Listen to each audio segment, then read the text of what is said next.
The Arizona heat shimmered off the desert floor like a mirage, painting the landscape in hues of burnt orange and gold, as Mason Reeves rode the perimeter of Whispering Canyon Ranch, his ranch.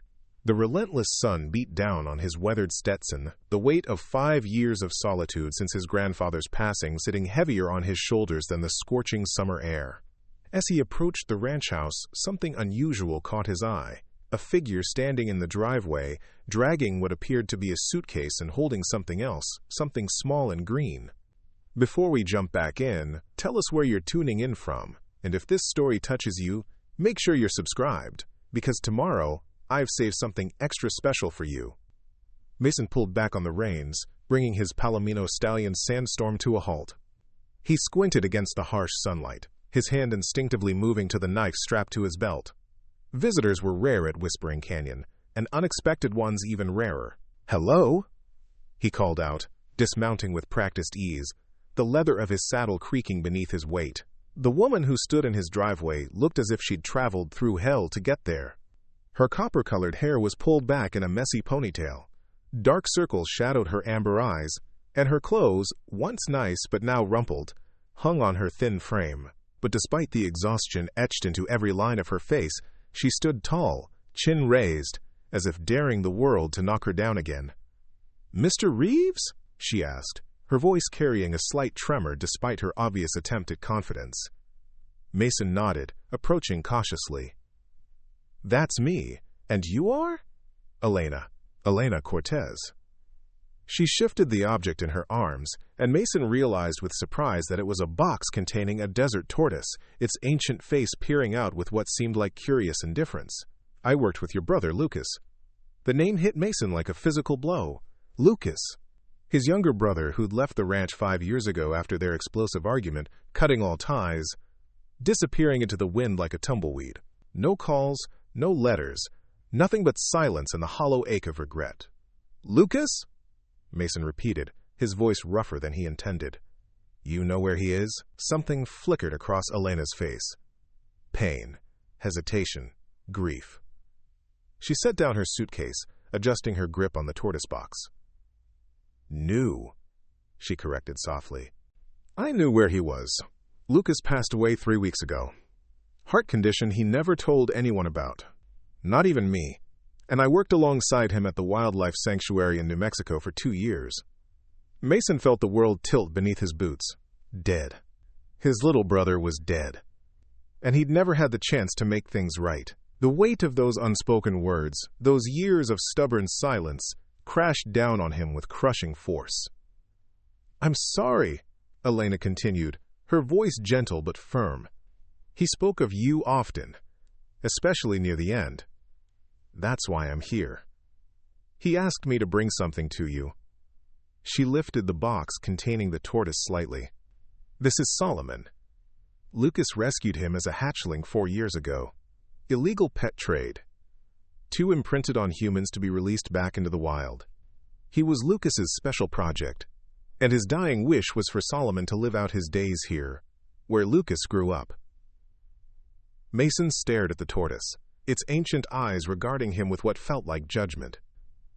A final message from his brother, wrapped in the shell of a creature that could outlive them both. "You came all this way to bring me a turtle?" he asked, the words coming out harsher than he intended.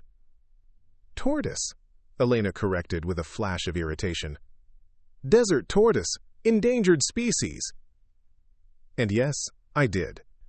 Lucas said this land had healing properties, that it saved him once. He thought it might do the same for Solomon. And maybe for me too." The last part slipped out in a whisper, as if she hadn't meant to say it aloud.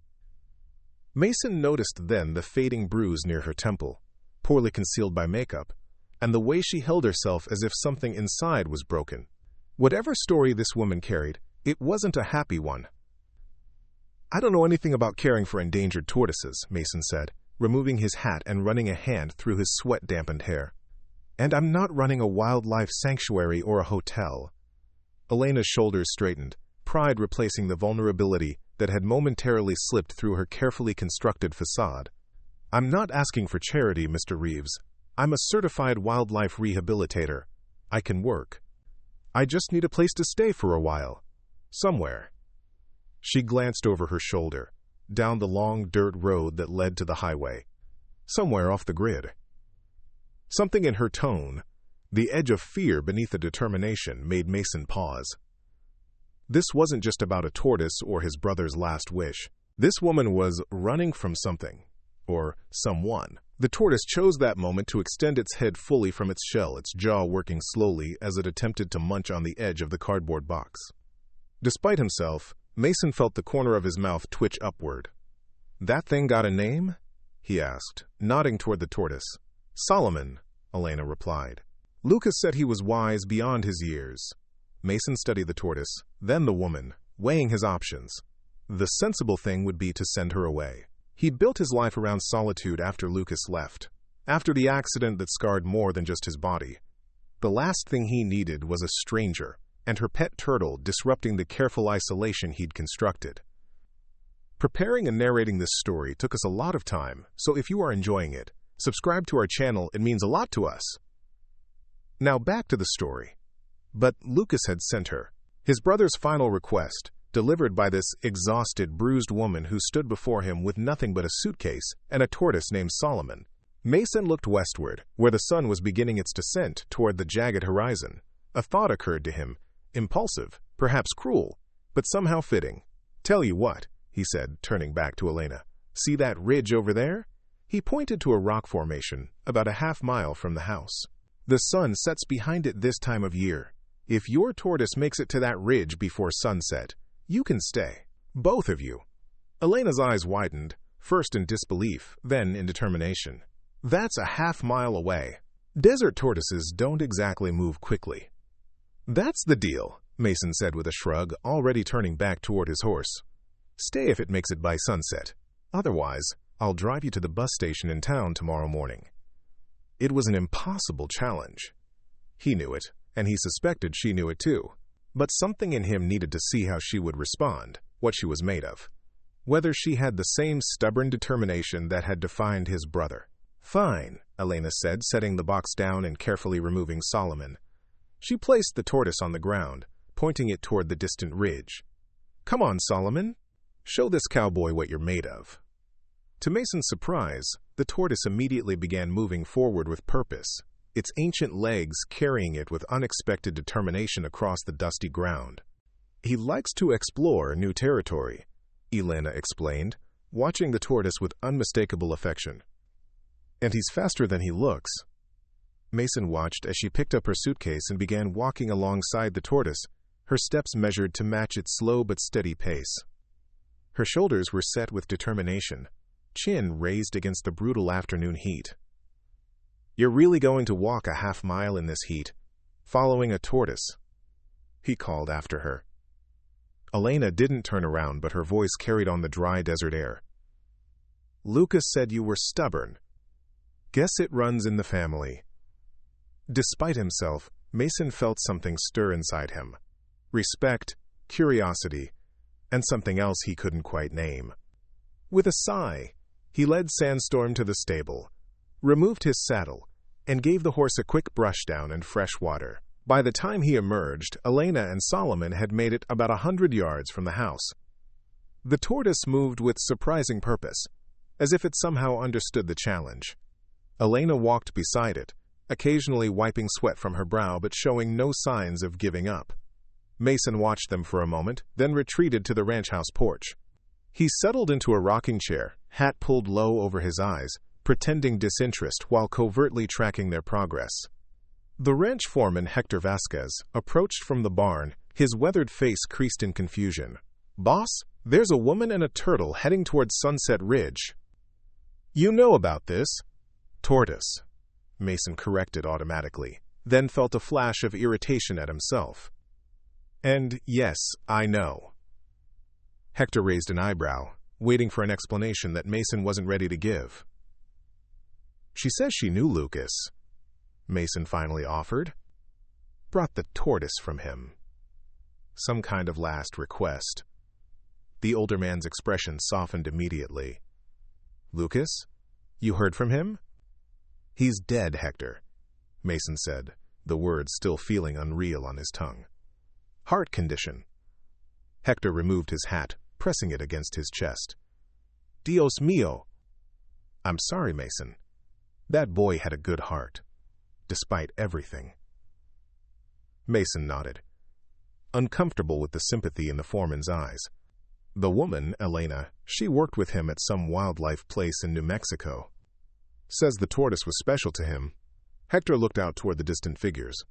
The woman and the tortoise. Impossibly small against the vastness of the desert landscape. And you're making them walk to Sunset Ridge because... Mason shifted in his chair. Told her if the tortoise makes it by sunset, they can stay. Ah, Hector said, a knowing look crossing his face. Setting up an impossible task so you don't have to deal with your brother's final request. Very mature, Hefe. I don't need a lecture, Mason growled. No, what you need is to stop pushing away everyone who might make you feel something again. Hector replied, years of loyalty giving him the courage to speak plainly. But that's not my business. The foreman replaced his hat and turned to leave. Should I prepare the guest room? Or are you really planning to turn away your brother's friend if a tortoise can't outrun the sun? Mason didn't answer, and Hector didn't wait for one. The older man walked back toward the barn, shaking his head. Left alone, Mason found his gaze drawn again to Elena and Solomon. They'd made surprising progress, now nearly a quarter of the way to the ridge. The woman had removed her light jacket, tying it around her waist, her skin already taking on a pink tinge from the sun. Yet she didn't falter, keeping pace with the determined tortoise as it marched steadily onward. With a muttered curse, Mason stood and went inside. He filled a canteen with cold water, grabbed a wide-brimmed spare hat from the hook by the door, and headed out after them. Elena didn't turn at his approach, though she must have heard his boots crunching on the desert floor. Solomon, however, paused and extended his neck, regarding Mason with what seemed like curiosity. You'll get heat stroke, Mason said gruffly, holding out the canteen and hat. Desert sun's not like anywhere else. She glanced at him then, sweat beading on her forehead, a stubborn set to her jaw. I'm tougher than I look. Didn't say you weren't, but tough doesn't mean stupid. He pressed the canteen into her hands. Drink! You're no good to your tortoise if you collapse from dehydration. Elena accepted the water, taking a careful sip, then a longer drink when she realized how thirsty she was. Thank you, she said finally, placing the hat on her head. It was too large, but it provided welcome shade. He's making good time, Mason observed, nodding toward Solomon, who had resumed his determined march toward the ridge. Lucas used to take him for walks every day, Elena explained, falling into step beside the tortoise again. Said it was good for both their souls. Mason walked alongside them, shortening his stride to match their pace. What kind of heart condition? He asked abruptly. Elena's expression softened. Congenital defect. He knew about it his whole life, apparently. Doctors told him as a teenager that he might not see 30.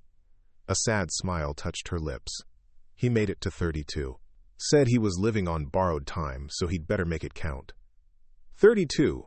Just a year younger than Mason himself. The knowledge settled like a stone in his gut. He never told me. He said there were a lot of things you two never told each other. Her words weren't accusatory, just matter of fact. Near the end, he talked about you a lot. Regretted the way things ended between you. Mason swallowed hard, unwilling to discuss the painful past with a stranger, even one who had known his brother in his final days. So you worked at this wildlife sanctuary together? Elena nodded, seemingly grateful for the change of subject. Desert Wildlife Haven. I'm a veterinary technician with a specialty in reptiles. Lucas was our education coordinator. He had a way with people, could make anyone care about a three-legged coyote or a one-eyed owl. Her voice grew warm with the memory. But Solomon was his special project. Hand raised him from the size of a silver dollar. And now you're here, Mason said, glancing sideways at her. In the middle of nowhere, Arizona. Something in her expression closed off. Lucas always said this land was magical, that it saved him once. I figured... She trailed off, her eyes fixed on some distant point on the horizon. You figured what? Elena shook her head slightly. It doesn't matter. What matters is honoring Lucas's last wish. getting Solomon to his new home. Mason studied her profile, the determination in the set of her jaw, the vulnerability she tried so hard to conceal, the fading bruise at her temple that told a story she wasn't sharing. "Who are you running from?" he asked quietly.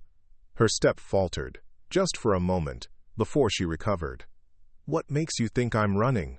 Nobody comes to a place like this unless they're running to something, or from something, and you don't strike me as someone chasing a dream." Elena kept her eyes forward. "My personal life isn't part of our arrangement, Mr. Reeves." "Mason," he corrected automatically. "Mason," she repeated, then fell silent.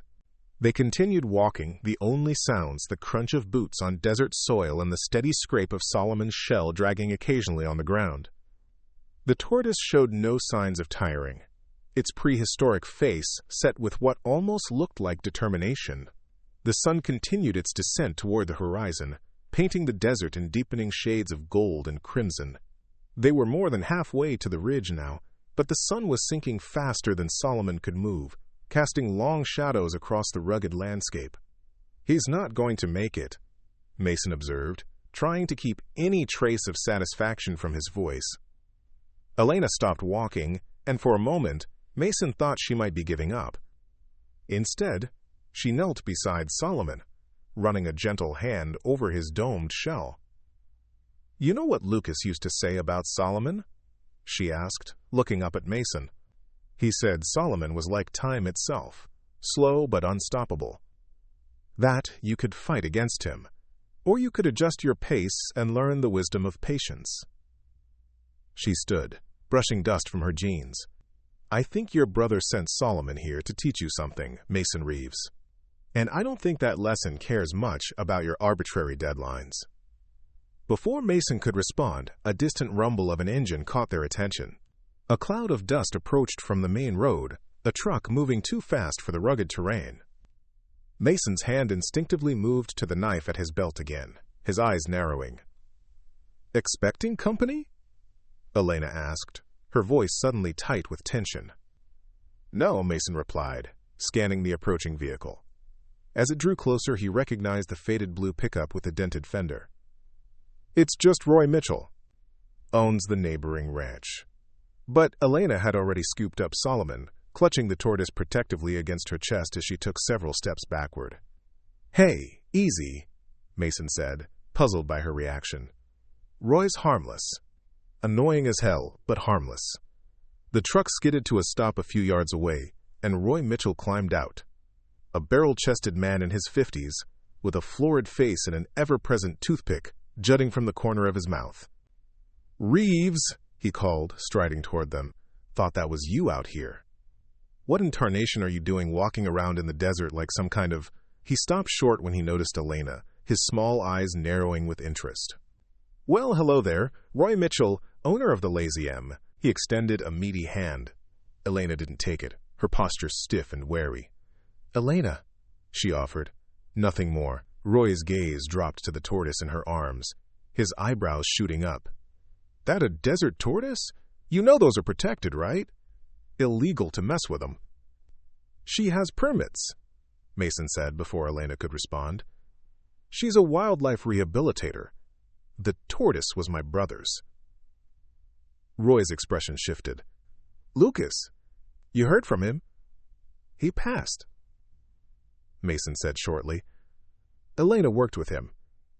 Roy removed his hat, revealing a sunburned scalp beneath thinning hair. "Sorry to hear that, Reeves. Real sorry." He turned his attention back to Elena, his earlier suspicion replaced with an oily smile. "Well, any friend of Lucas is welcome around these parts." "You staying at the Whispering Canyon, then?" Before Elena could answer, Mason cut in. "That depends on the tortoise." At Roy's confused look, he nodded toward Sunset Ridge. "If it makes it to the ridge by sunset, they stay. If not, they move on." Roy barked out a laugh. "Always were a strange one, Reeves." He glanced at the sun, now hovering just above the western mountains. "Don't look promising for the turtle." "Tortoise," Elena corrected, her voice cool. "Whatever," Roy said, replacing his hat. "Anyway, Came by to tell you I'm missing 2 heifers. Thought they might have wandered onto your property through that section of fence that needs mending. Haven't seen them, Mason replied, but I'll have Hector keep an eye out. Appreciate it. Roy's gaze lingered on Elena longer than necessary. Well, I should let you get back to your turtle race. Nice meeting you, Elena. Hope you'll be sticking around, regardless of how this bet turns out. He tipped his hat and returned to his truck. As the pickup drove away, Mason noticed that Elena's knuckles were white, where she gripped Solomon, her breathing slightly elevated. You okay? He asked. She nodded, but the easy rapport they'd established earlier had vanished. Carefully, she set Solomon back on the ground, pointing him once more toward the ridge. How much further?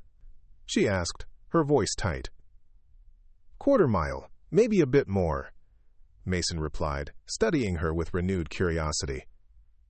Roy rub you the wrong way? I don't like unexpected visitors, she said simply, resuming her walk beside Solomon. Mason fell into step with them again, sneaking glances at Elena's profile. The encounter with Roy had clearly unsettled her, reinforcing his suspicion that she was running from something, or someone. They walked in silence for several minutes, Solomon maintaining his steady pace, oblivious to the tension between his human companions. The sun continued its inexorable descent, now just a fiery sliver above the mountain peaks. He's not going to make it, Mason said again, nodding toward the setting sun. Elena didn't respond immediately, her gaze fixed on Solomon as he plodded forward with prehistoric determination. Does it matter? She asked finally. You've already decided we're not staying, haven't you? The question caught Mason off guard. What makes you say that? The impossible challenge, the reluctance to talk about Lucas. The way you live out here, miles from your nearest neighbor. She glanced at him. You've built walls around yourself, Mason Reeves, and you're not interested in letting anyone breach them, not even your brother's tortoise. Her assessment, accurate as it was, stung. You don't know me. No, she agreed, but I knew Lucas. And he knew you, better than you might think. The sun slipped further behind the mountains, casting long shadows across the desert floor. Solomon continued his steady march toward Sunset Ridge, now less than 100 yards away, but still too far to reach before darkness fell. What will you do? Mason asked. If you can't stay here? Elena shrugged, but there was tension in the gesture. Move on. Find somewhere else. There are other wildlife sanctuaries. Other places to disappear. And is that what you want? To disappear? She met his gaze then, her amber eyes reflecting the last rays of sunlight. Sometimes disappearing is the only way to survive. The words hung between them, heavy with unspoken meaning. Mason found himself wanting to ask more, to understand what or who had driven this woman to seek refuge in the middle of the Arizona desert with nothing but a suitcase and a tortoise. Before he could form the question, a final blaze of golden light erupted as the sun dipped below the mountain peaks, sending one last brilliant ray across the landscape. It illuminated Sunset Ridge, transforming the ordinary rock formation into something almost magical, and highlighting Solomon's determined progress toward it.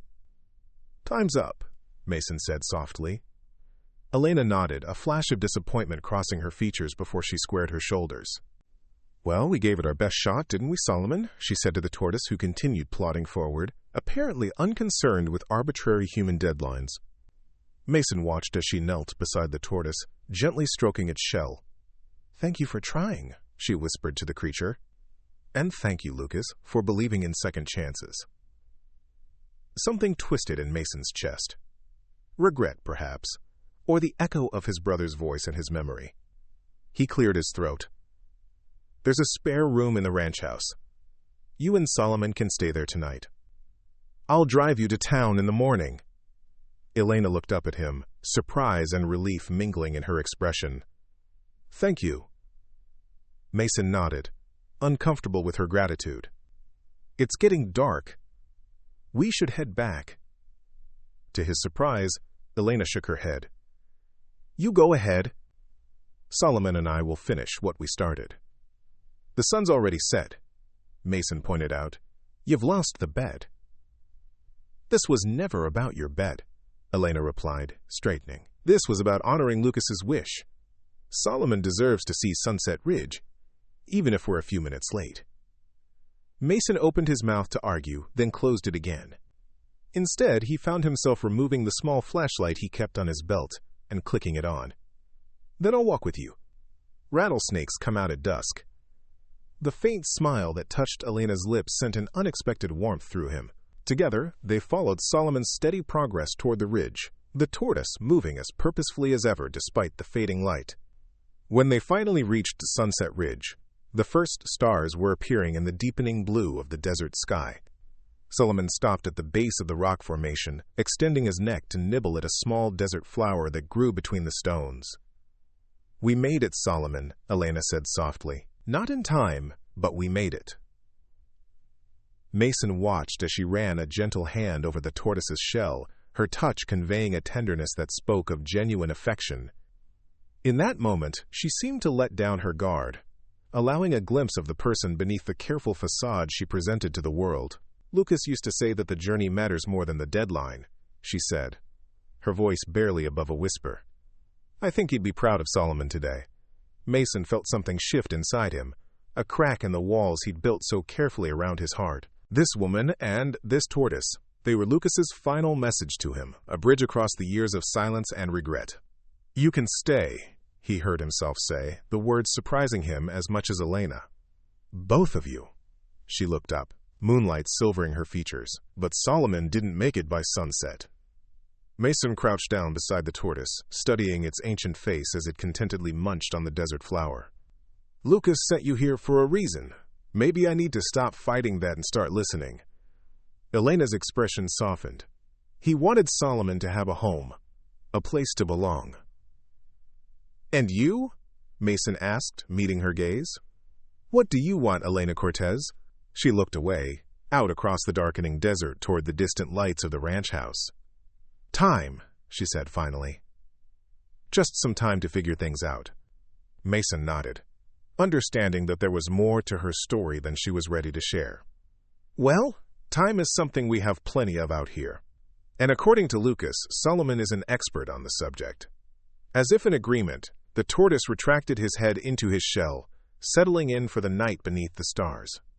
"We should head back," Mason said, standing and offering Elena his hand. After a moment's hesitation, she took it, allowing him to help her to her feet. He picked up Solomon carefully, tucking the tortoise securely under one arm. Together, they began the walk back to the ranch house, the path illuminated by Mason's flashlight and the rising moon. Neither spoke, but the silence between them had transformed, no longer tense with suspicion and wariness, but filled with the tentative beginnings of understanding.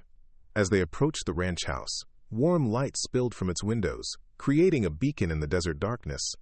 Hector had left the porch light on and, Mason noticed with a mixture of irritation and gratitude, had indeed prepared the guest room. The old foreman knew him better than he knew himself sometimes. "Welcome to Whispering Canyon," Mason said as they climbed the porch steps. "It's not much, but Lucas was right about one thing. There's something healing about this land." Elena paused at the threshold, Solomon tucked securely in her arms, her suitcase still sitting where she'd left it hours ago. In her eyes, Mason saw caution warring with hope, the look of someone who had learned the hard way not to trust in new beginnings. "Thank you," she said simply, "for giving us a chance." As Mason held the door open for her, he felt as though he was opening more than just his home. He was opening a door to his brother's final wish, to the possibility of connection after years of isolation, to whatever message Lucas had sent across the miles, in the form of a determined woman and a wise old tortoise. The night wind whispered across the desert, carrying with it the scent of sage and the promise of tomorrow. And for the first time in 5 years, Mason Reeves felt something stir within him that he'd thought long dead. Curiosity about what the new day might bring. Elena Cortez woke to the unfamiliar sound of roosters crowing and the gentle rustle of wind through mesquite trees. For a disorienting moment, she couldn't remember where she was. The room with its handmade quilt and pine furniture was nothing like her sterile apartment in Albuquerque or the cramped staff quarters at Desert Wildlife Haven. Then she remembered Whispering Canyon Ranch. Mason Reeves. Solomon. Lucas's final wish. She slipped from beneath the quilt, her bare feet meeting cool wooden floorboards. The desert sunrise streamed through thin curtains, painting the room in a warm, golden glow. On the dresser, Solomon's travel container sat empty, the tortoise having established himself in a corner of the room where Elena had created a makeshift habitat with the blankets and towels Mason had provided. "Morning, old man," she whispered, kneeling to check on the tortoise. Solomon's head emerged from his shell, his ancient eyes regarding her with what she always imagined was quiet wisdom. "Ready to explore our new temporary home?" Temporary! The word echoed in her mind as she dressed in the cleanest clothes from her hastily packed suitcase. However long Mason Reeves allowed them to stay, it couldn't be forever. Nothing ever was. The aroma of coffee and something sweet, cinnamon perhaps, drifted beneath her door. Elena's stomach growled in response. She'd barely eaten yesterday, too nervous and exhausted from the journey to manage more than a few bites of the sandwich she'd packed. She gathered Solomon carefully in her arms and made her way downstairs, following the inviting scents to a sun-drenched kitchen. To her surprise, it wasn't Mason but an older Hispanic woman who stood at the stove, flipping what appeared to be cinnamon-dusted tortillas in a cast-iron skillet. The woman turned at Elena's entrance, a warm smile creasing her weathered face. "Buenos dias. You must be Elena. I'm Carmen Vasquez, Hector's wife. I do the cooking and housekeeping for the ranch." Her eyes lit up at the sight of Solomon. "And this must be the famous tortoise I've been hearing about." "Nice to meet you, Carmen," Elena replied, slightly overwhelmed by the woman's cheerful energy. "Yes, this is Solomon." "Such a dignified name for such an ancient face," Carmen said approvingly. "Set him down if you like. The floor is clean, and I've blocked the doorway so he can't wander too far." Elena hesitated, then carefully placed Solomon on the terracotta tiles.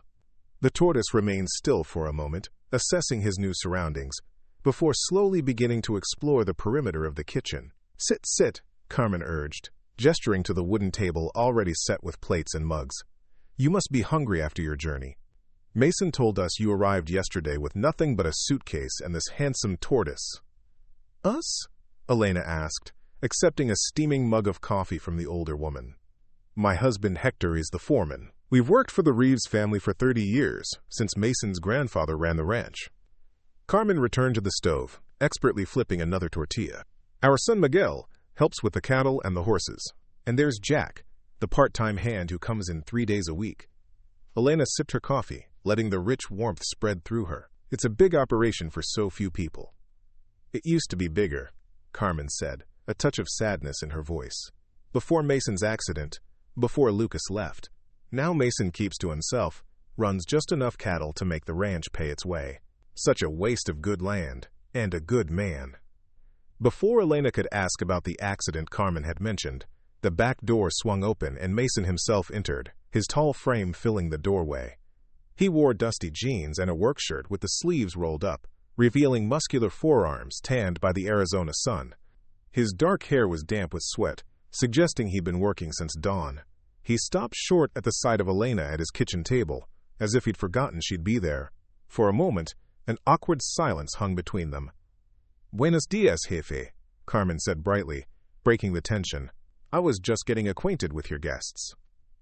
Mason nodded, his expression unreadable as he removed his hat and hung it on a peg by the door. "Morning," he said gruffly, accepting the mug of coffee Carmen handed him. His eyes tracked Solomon's slow progress across the kitchen floor. "I see the tortoise made himself at home." "I hope that's okay," Elena said, suddenly uncertain of her welcome despite his words the night before. "I can keep him in my room if he's in the way." "It's fine," Mason replied, leaning against the counter rather than joining her at the table.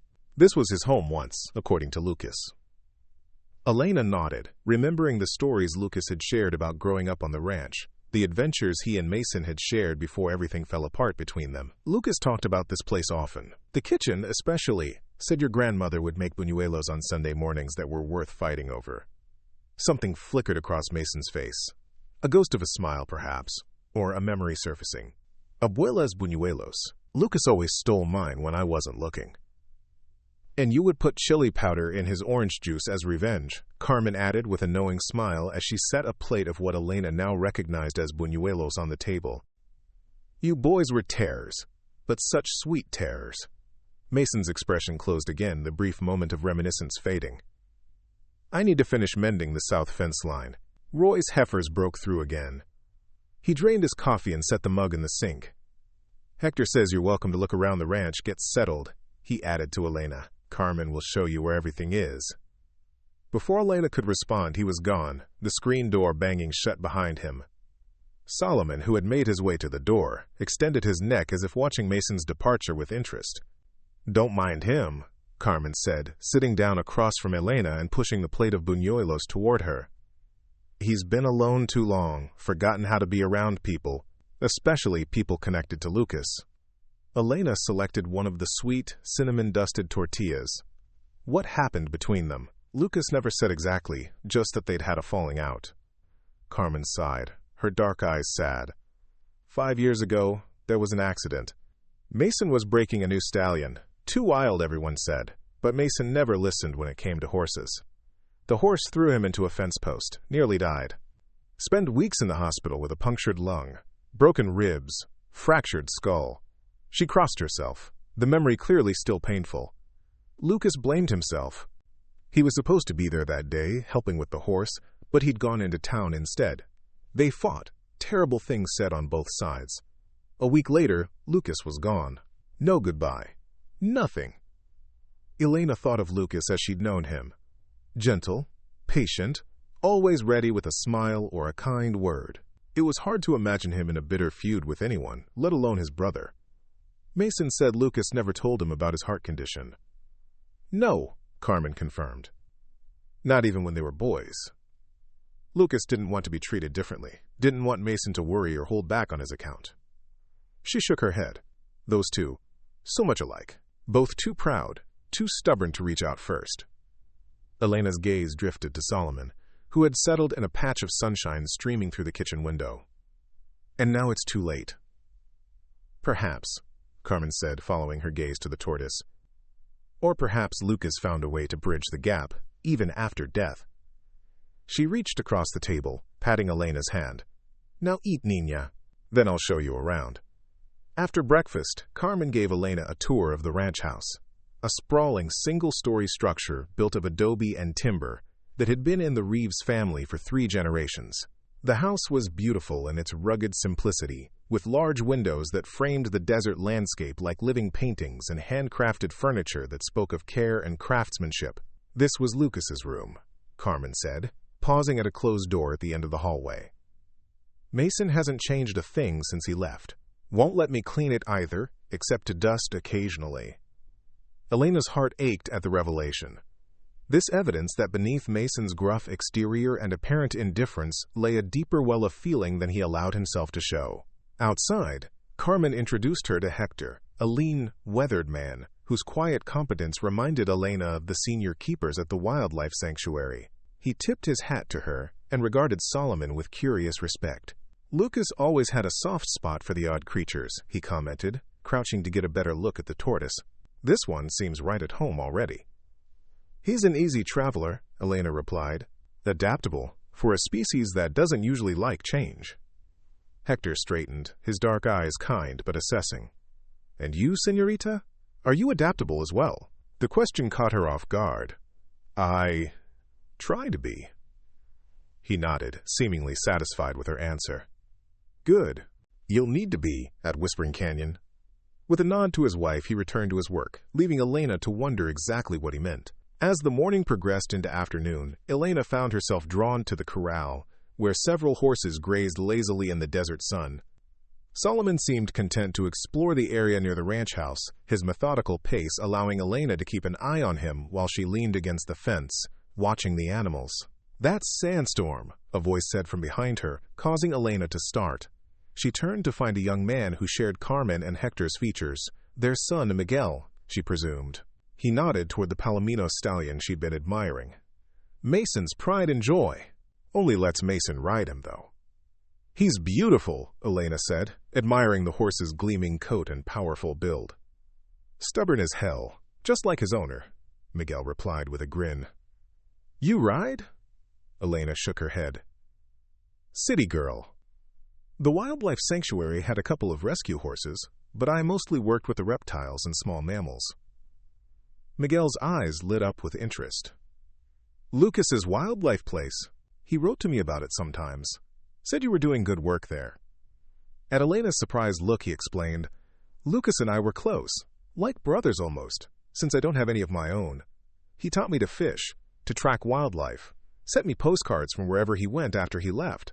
He never mentioned staying in touch with anyone from the ranch, Elena said, a little hurt that Lucas had kept this connection secret from her.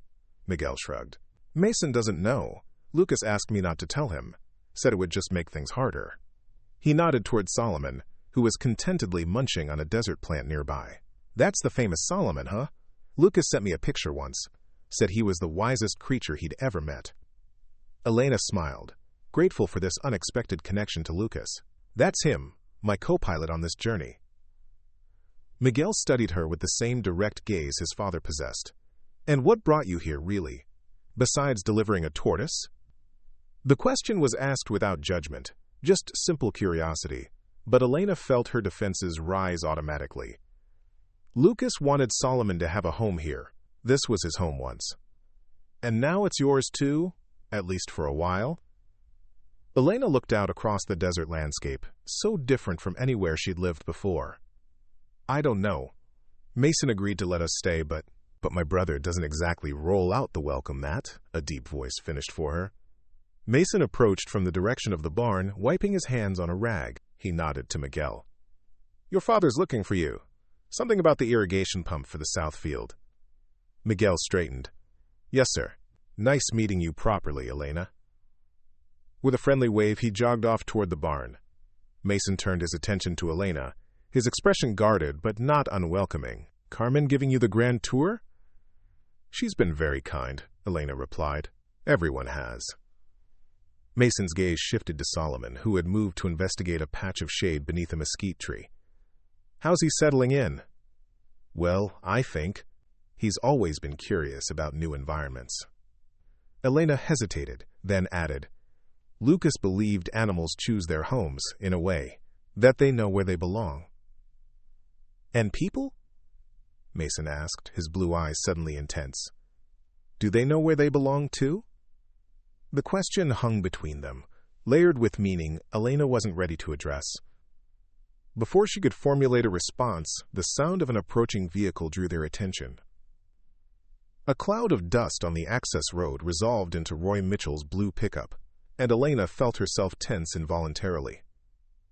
Mason noticed her reaction, his expression sharpening. You don't have to talk to him if you don't want to, he said quietly. I can send him on his way. The offer surprised her, this evidence that Mason had picked up on her discomfort and was offering protection without demanding explanation. It's fine, she managed. I'm just not great with strangers. Mason's gaze held hers for a moment longer, and she had the distinct impression he was filing away this information, adding it to whatever picture he was forming of her. Then he turned toward the approaching truck, his posture shifting subtly, shoulders squaring, stance widening. Placing himself between her and the vehicle, she realized.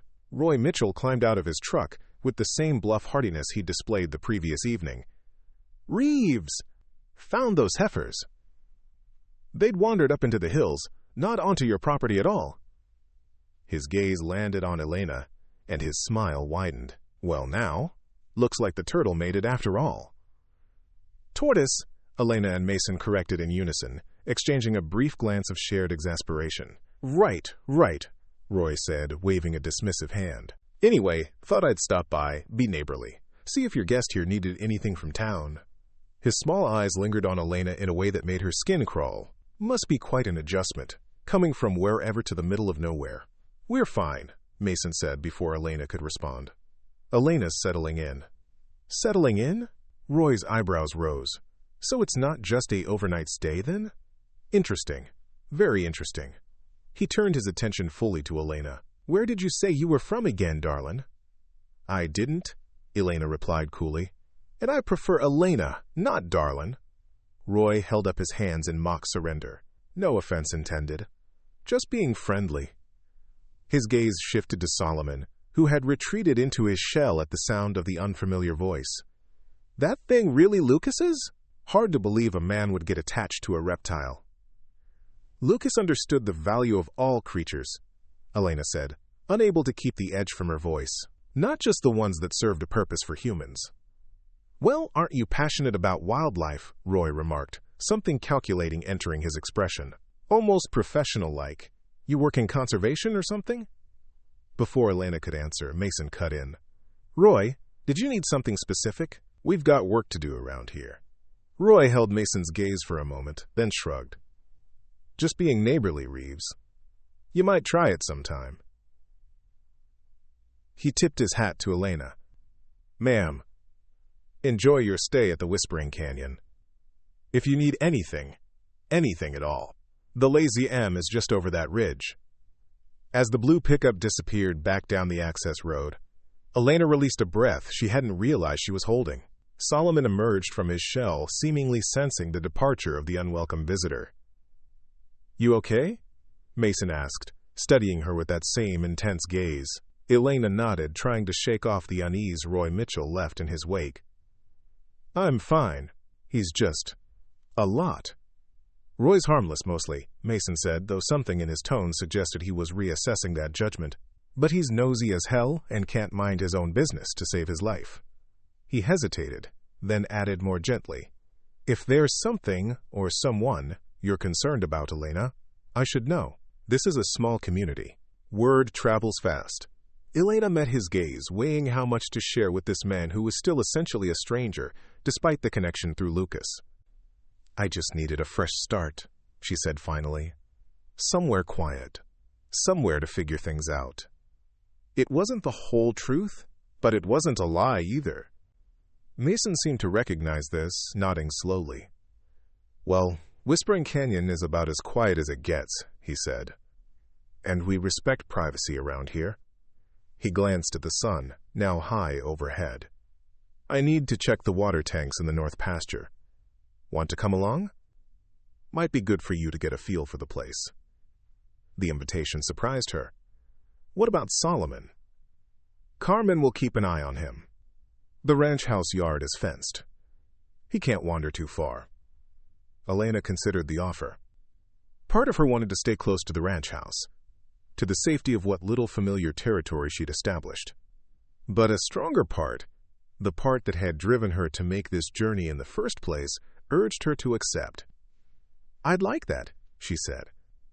20 minutes later, Elena found herself in the passenger seat of Mason's battered ranch truck, bouncing along a rutted dirt track that wound through the property. The landscape opened up before them, rolling hills dotted with saguaro, cacti, and mesquite trees, dramatic rock formations rising like sentinels against the brilliant blue sky. "It's beautiful," Elena said, breaking the comfortable silence that had settled between them. "Different from New Mexico." "More dramatic somehow." Mason nodded, his eyes on the rugged terrain ahead. "Lucas used to say it was like driving through a Western movie. Said you half expected to see cowboys and Indians appear over every ridge." "He missed it," Elena said softly. "Even though he loved the sanctuary, loved the work we were doing, he'd get this faraway look sometimes, especially at sunset. Now, I understand why." Mason's hands tightened slightly on the steering wheel. "Why didn't he come back then? Pick up the phone? Write a letter? Anything?" The pain in his voice was raw, unguarded in a way Elena hadn't heard before. Pride, maybe. Fear. He thought he'd burned that bridge. "He was my brother," Mason said, the words holding a wealth of emotion. Nothing's that unforgivable between brothers. Elena thought of the bruise that had only recently faded from her temple, of the fear that had driven her across state lines with nothing but a suitcase and a tortoise. Sometimes bridges stay burned no matter how much you wish they didn't. Mason glanced at her, catching the personal meaning behind her words. But instead of pressing for details, he simply nodded, respecting the boundaries she'd established. They crested a hill, and the view opened up dramatically. A sweeping vista of the entire ranch spread out before them. In the distance, a small herd of cattle grazed near a glittering pond, the water a startling blue against the earth tones of the desert. Mason stopped the truck, letting the engine idle. Lucas's favorite spot on the ranch. he said quietly. "We used to camp up here sometimes as kids before—" He trailed off, but Elena understood the unfinished thought. Before Lucas's heart condition became too concerning. Before the responsibilities of the ranch fell on Mason's shoulders. Before whatever accident had driven the final wedge between them. "Thank you for showing me," she said.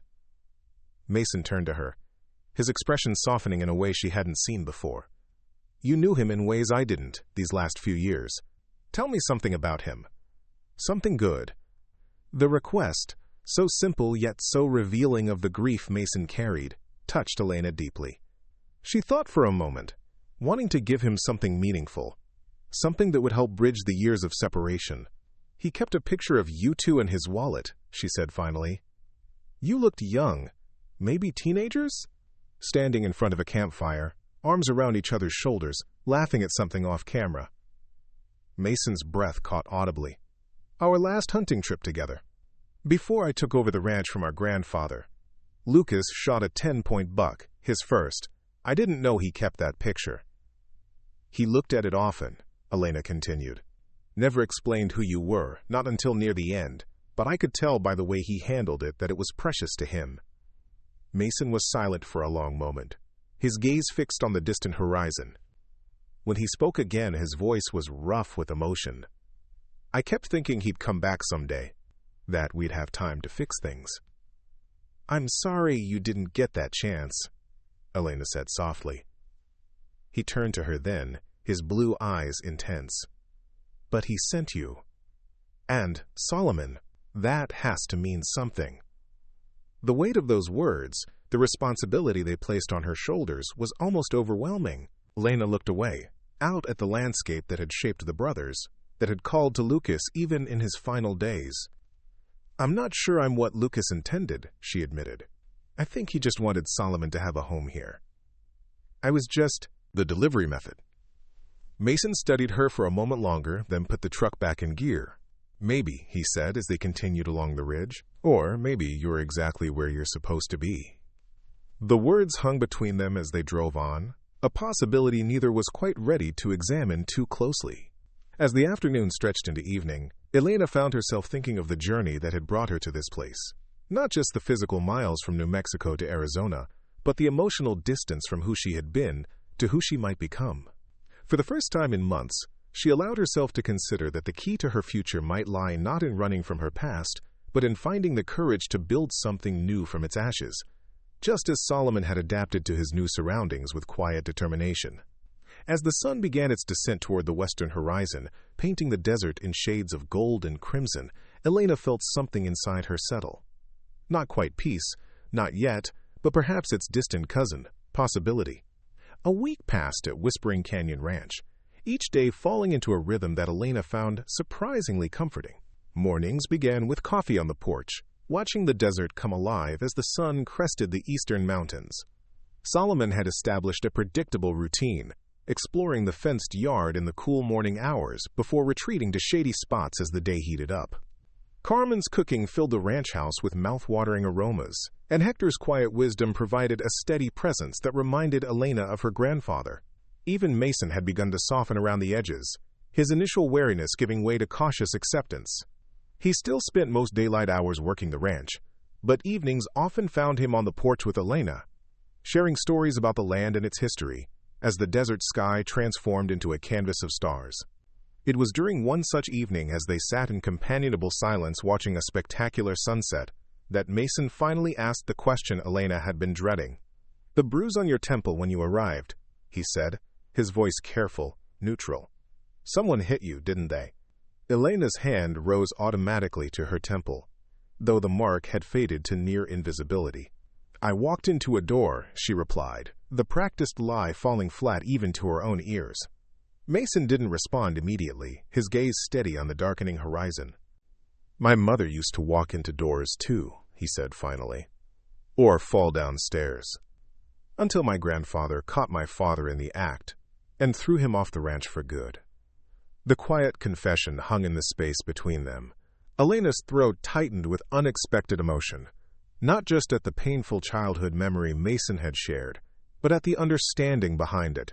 "His name is David," she said. the words emerging barely above a whisper. "We worked together at the sanctuary. We're together for almost 2 years."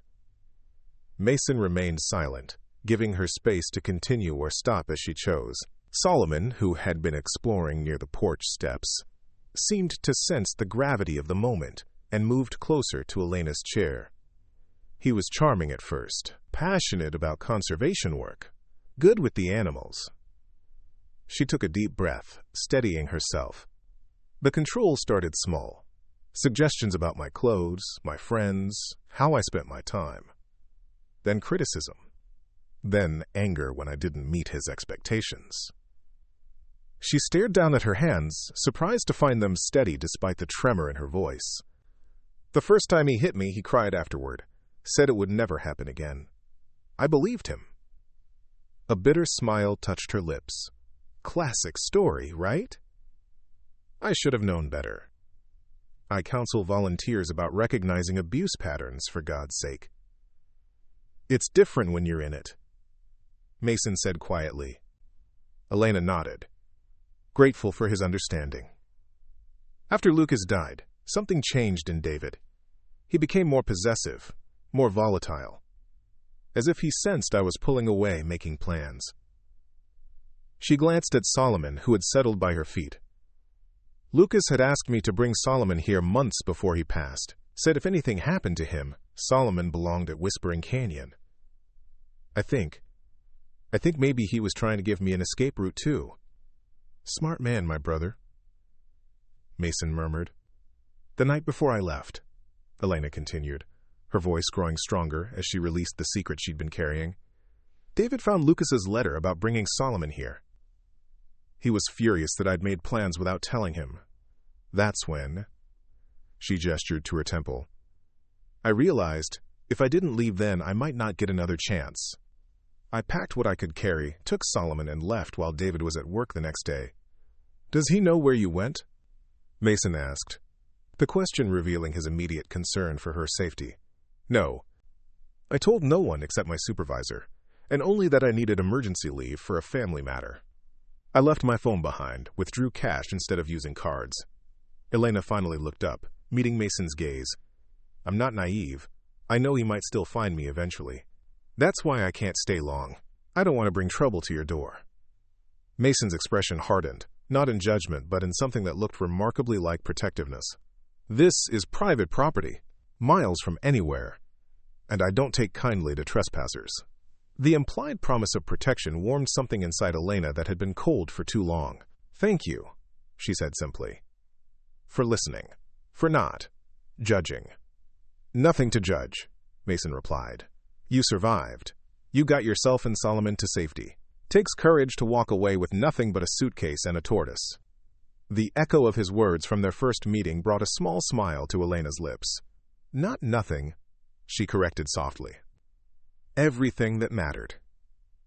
As darkness settled fully over the desert, bringing with it a chill that contrasted with the day's heat, Elena found herself unexpectedly unburdened.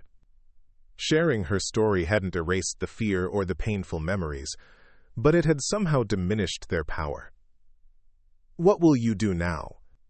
Mason asked as they prepared to head inside, Solomon already tucked in Elena's arms.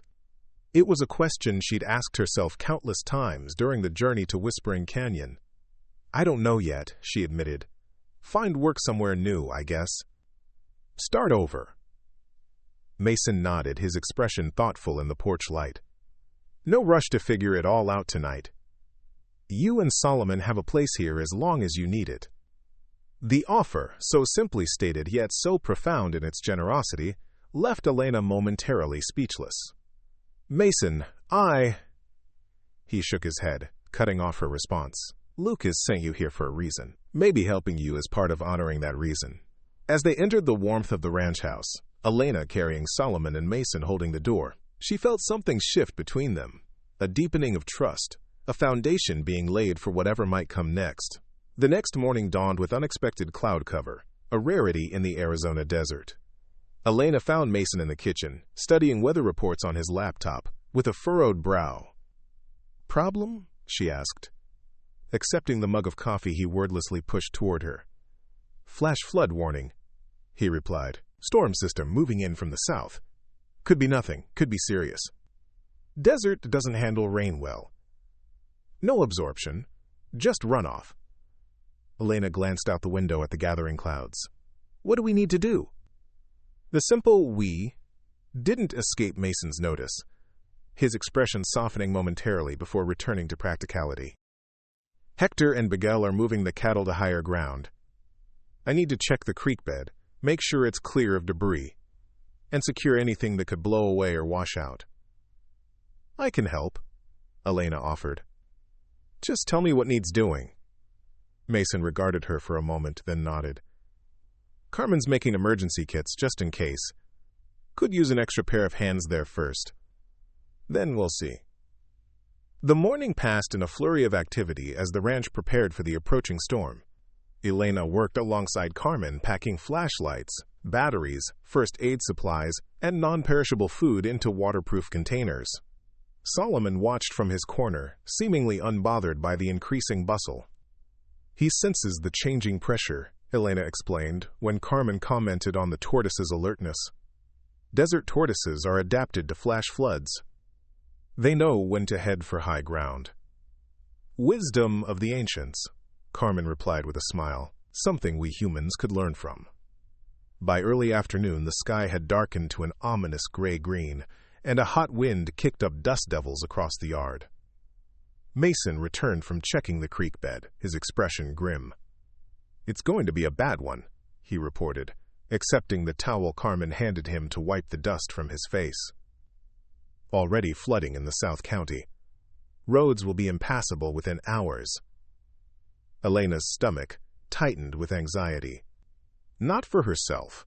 The ranch house was solidly built on high ground, but for the animals in the low-lying pastures, for the delicate desert ecosystem that would be ravaged by sudden water.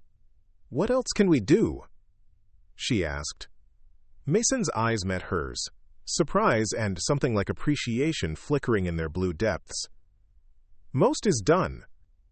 Just need to wait it out now. He glanced at Solomon. Your friend should stay inside. The yard could flood if the drainage channels overflow. Elena nodded, grateful for his concern for the tortoise. He'll be fine in my room. I've set up a proper habitat for him there. The first fat raindrops began to fall as they finished the preparations, quickly intensifying to a downpour that drummed on the ranch house roof. Thunder rolled across the desert, followed by spectacular forks of lightning that illuminated the landscape in stark electric blue. By nightfall, the storm had reached its full fury. Rain lashed the windows, driven by howling wind that made the old house creak and groan. The electricity flickered once, twice, then failed completely, plunging them into darkness broken only by Carmen's emergency candles and the occasional flash of lightning. Generator should kick in, Mason said, his voice calm in the darkness. A moment later, emergency lights flickered on in the main areas of the house. Elena sat cross-legged on the living room floor beside Solomon's temporary habitat, watching as the tortoise remained unnaturally still, his instincts telling him to wait out the danger. Mason paced near the windows, checking his phone periodically for updates, though cell service had grown spotty as the storm intensified. Hector and Miguel? Elena asked. Safe at their cabin, Mason confirmed. It's on the highest point of the property, built like a bunker. They've weathered worse there. A particularly violent gust of wind rattled the windows, followed by a crash from somewhere outside. Mason tensed, moving to the door. Where are you going? Elena asked, alarm rising in her voice. Just checking the porch. Something came loose. He grabbed a rain slicker from the hook by the door. Stay here. Before Elena could protest, he had disappeared into the storm, the door banging shut behind him. Minutes stretched like hours as she waited, listening to the storm's fury and fighting the growing knot of worry in her chest.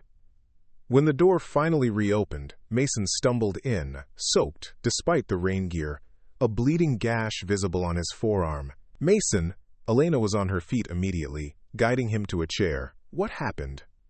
Part of the stable roof came loose, he explained, wincing as she helped him remove the wet slicker. Managed to secure it, but caught my arm on a nail. Carmen appeared with the first aid kit they'd prepared earlier, her face creased with concern. "Stubborn man," she muttered, though there was no heat in her words. "Always has to face the storm himself." While Carmen prepared hot tea with a generous splash of whiskey, Elena cleaned and bandaged Mason's arm, her touch gentle but efficient. "You should have waited until the wind died down," she admonished softly. "Couldn't risk the horses," he replied, his voice equally low. "They're already spooked by the storm." Their eyes met in the dim emergency lighting, and Elena felt something shift between them. A recognition of shared values, of understanding what it meant to put the welfare of vulnerable creatures above personal safety. The moment was broken by a tremendous crack of thunder directly overhead, causing the lights to flicker again. Solomon retreated fully into his shell, and Elena moved instinctively closer to Mason's chair. "It's okay," he said, his uninjured hand finding hers in the semi-darkness. "The ranch house has stood for 3 generations. It's not about to fall now." The simple touch of his hand, warm and calloused against her fingers, anchored Elena in a way she hadn't expected. For so long, physical contact had become synonymous with fear, with control. But Mason's touch asked nothing, demanded nothing. It simply offered connection, reassurance. "I used to love storms," she found herself saying. "The wildness of them, the way they cleared the air. Then they became something else, trapped inside with someone who used the noise to cover shouting, who knew the neighbors wouldn't hear through the thunder." Mason's fingers tightened slightly around hers. And now, Elena looked around the ranch house, at Carmen calmly tending the fire, at Solomon waiting out the danger in his protective shell, at Mason beside her. Solid, steady, asking for nothing but offering safety in the simple press of his hand. "Now," she said thoughtfully, "I think they're just storms again. Powerful, yes, dangerous sometimes, but also necessary, cleansing." The night deepened around them, the storm's fury gradually receding to a steady rainfall that pattered against the windows. Carmen eventually retired to her room, leaving Elena and Mason by the dying fire, their hands still loosely linked, neither acknowledging the connection, yet neither pulling away. "You should get some sleep," Mason said finally, his voice rough with fatigue. "Storm's passing." Elena nodded but made no move to leave. "What about you?" "I'll stay up a while longer. Keep an eye on things." She studied his profile in the firelight. The strong line of his jaw, the weariness in his shoulders, the quiet vigilance that seemed as much a part of him as his blue eyes, or the small scar at his temple. "I could stay too," she offered. "Keep you company." Something flickered across his features. Surprise, perhaps, or a deeper emotion she couldn't name. "I'd like that," he said simply. They talked through the night as the storm gradually subsided. Not of anything profound, but of small things, everyday things. Mason spoke of his favorite season on the ranch, spring, when the desert briefly exploded with wildflowers, and Elena shared stories of the sanctuary's more colorful residents. They discovered a shared love of old Western novels and an equal dislike of cilantro. "Tastes like soap," they both declared, then laughed at the coincidence. As dawn approached, bringing with it the first hints of clearing skies, Elena found herself fighting to keep her eyes open, her head nodding, despite her best efforts. "Come here," Mason said softly, patting the space beside him on the sofa where he'd relocated during their conversation. "Rest for a bit." Too tired to argue, Elena settled beside him, intending only to close her eyes for a moment. Instead, she felt herself drifting, lulled by the now gentle rainfall and the solid warmth of Mason beside her. She woke to sunlight streaming through the windows, her head pillowed on Mason's shoulder, his arm curved protectively around her. For a moment, disorientation gripped her. Where was she? Who was holding her? But then memory returned, and with it, an unexpected sense of peace. Mason was already awake, watching her with an expression she couldn't quite decipher. "Morning," he said, his voice a low rumble she could feel through his chest. "Storm's past." Elena sat up slowly, running a hand through her tangled hair. "I'm sorry, I didn't mean to fall asleep on you." "I didn't mind," he replied, a smile touching the corners of his mouth. "You looked like you needed the rest." Before she could respond, the back door opened, and Hector entered, his clothes muddy but his expression relieved. "Damage is minimal," he reported. Creek overflowed its banks but didn't reach any structures. Some fencing down in the south pasture, and that loose section of the stable roof. But otherwise, we got lucky. Mason nodded, rising from the sofa. "The cattle?" "All accounted for. Miguel's checking the horses now." "I'll help," Mason said, then glanced at Elena. "You okay here?" She nodded, touched by his concern. "Go. I'll check on Solomon and see if Carmen needs anything." As Mason left with Hector, Elena moved to the window, surveying the transformed landscape. The desert, usually so dry and thirsty, glistened with standing water, the morning sun turning every puddle into a mirror. Already, she could see hints of green pushing through the saturated earth, dormant seeds awakening after months of waiting for this precise moment. Solomon emerged from his shell as Elena approached his habitat, his ancient eyes regarding her with what she'd come to recognize as contentment. "Looks like we weathered another storm, old man," she murmured, gently stroking his shell. "Seems to be our specialty, doesn't it?" Later that morning, after helping Carmen clear debris from the yard, Elena found herself drawn to the ridge where they'd watched the sunset with Mason just days before. The climb was slippery after the rain, but the view proved worth the effort. The entire valley spread before her, washed clean by the storm, the desert transformed into something almost lush. She stood there, breathing in the scent of wet earth and the subtle perfume of desert plants releasing their oils after the rain. For the first time in months, perhaps years, she felt fully present in her body, in this moment, on this land. "Thought I might find you up here," Mason's voice came from behind her. Elena turned, unsurprised by his appearance, as if some part of her had been expecting him all along. "It's beautiful after the rain," she said. Like the desert was just waiting to show its true colors. Mason joined her at the edge of the ridge, his shoulder nearly touching hers as they surveyed the landscape together. "That's the thing about the desert," he said thoughtfully. "Looks barren to most people, hostile even. But it's just selective about what it nurtures, patient." "Like someone else I know," Elena replied, meeting his gaze. A smile touched his lips. A real smile that reached his eyes, transforming his usually solemn features. "Lucas always said I was more stubborn than the land itself."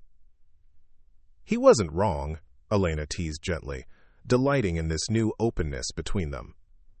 Mason's expression grew more serious, though the warmth remained.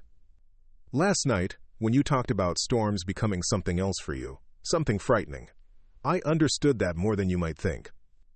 Elena waited, giving him space to continue or stop as he chose, just as he had done for her. "After my accident," he said finally, "I became the storm. All that rage, that pain, looking for somewhere to go. Lucas got the brunt of it, though God knows he was just trying to help." He looked out across the valley, his profile etched against the brilliant sky. "I said things I can never take back. Blamed him for not being there that day, when the real fault was my own pride, my recklessness." "He understood," Elena said softly. "He never stopped loving you, Mason. I know that now." Mason's gaze returned to her face. "Because he sent you here. You and Solomon." The words hung between them, weighted with meaning neither was quite ready to fully articulate. But something had changed between them during the storm. A barrier washed away, a connection deepened beyond what either had anticipated. "What happens now?" Elena asked, echoing the question Mason had posed to her on the porch before the storm. "Now," he replied, his voice steady and sure. "We rebuild what the storm damaged. We look for new growth. We keep moving forward." He held her gaze, letting her see the truth in his eyes. "Together, if you want." The simple offer, not a demand, not a presumption, but a possibility, unfurled something in Elena's chest that had been tightly closed for too long. Not love, not yet. It was too soon, too tender for such a definitive name, but perhaps its precursor, hope. "I'd like that," she said softly. As they stood together on the ridge, watching the desert begin its subtle transformation after the storm, Elena thought of Solomon. How the ancient tortoise had known, somehow, that this harsh yet beautiful land would be his sanctuary. How Lucas had understood that Elena needed the same thing, not just escape, but renewal. For the first time since fleeing New Mexico with nothing but a suitcase and a tortoise, Elena allowed herself to imagine a future, uncertain, yes, but filled with possibility. A future where storms might come but would no longer define her. A future where, like the desert after rain, she might finally reveal her true colors, nurtured by patience and understanding and the courage to begin again. Up next, you've got 2 more standout stories right on your screen. If this one hit the mark, you won't want to pass these up. Just click and check them out. And don't forget to subscribe and turn on the notification bell so you don't miss any upload from us.